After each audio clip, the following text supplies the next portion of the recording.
Hare Krishna, we continue reading from chapter 8, Bhagavad Gita. As it is, attaining the Supreme, we are on text 10. Prayana kale manasachalena bhaktya yukto yoga balena cheva bhruvor madhye pranam aveshya samyak satam param purusham upayati divyam. Translation and purport by His Divine Grace, A.C. Bhaktivedanta Swami Srila Prabhupada.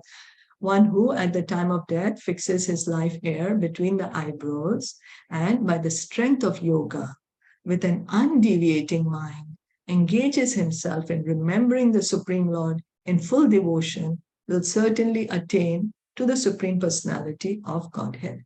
So this is for the yogis. The yogis. What the yogi has to do? What's the goal? He has to fix his mind on Krishna. That is the goal of yoga. That is the goal of meditation.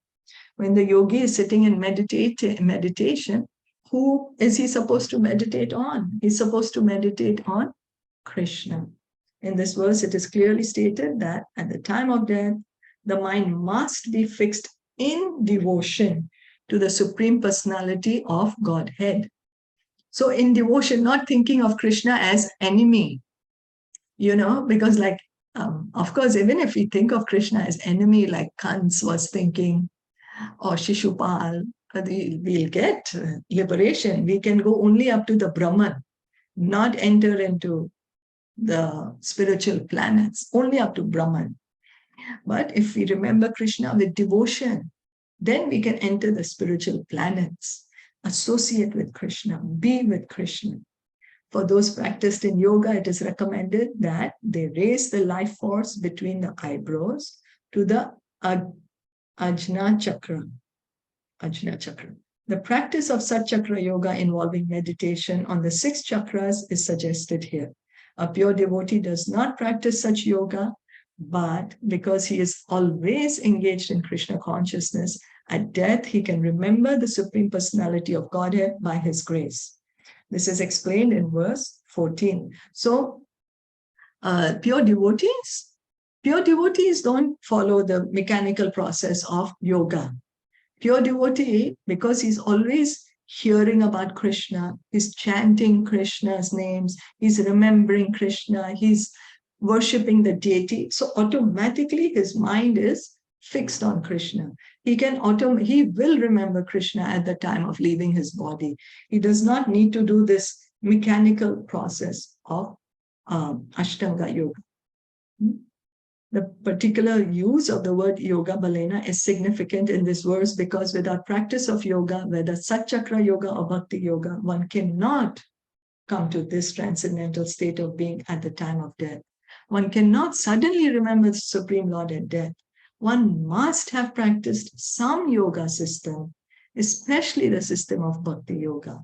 Since one's mind at death is very disturbed, one should practice transcendence through yoga during one's life.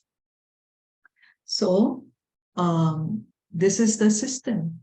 We practice Bhakti Yoga during the time that we are living, we are alive, so that we can think of Krishna at the time of leaving our body.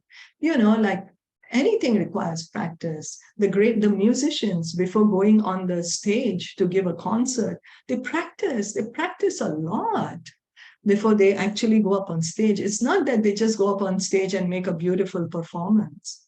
No, or even the athletes, they practice a lot, long years. Then they go up on that's the final moment, that's the moment. So if we have not practiced remembering Krishna during our life, how will we be able to remember him at the time of death? At the time of death, it's a completely chaotic situation. Our mind is going to be crazy, trying to deal with so many different things. About the soul is being pulled out, the bodies can't function. Imagine you can't breathe anymore, slowly. What's the mind going to be at that time? So we practice while we are living so that we can remember Krishna at the time of leaving our body and we can go back home, back to Godhead. No need to come here, back to this material world. Is that okay? Yeah. Okay, so did you have any comment or question? No, all okay. Okay, so we'll stop here for today. Thank you so much for listening and joining in. Bhagavad Gita ki jai, Srila Prabhupada ki jai, Gaur Bhakta Vrinda ki jai. Hare Krishna.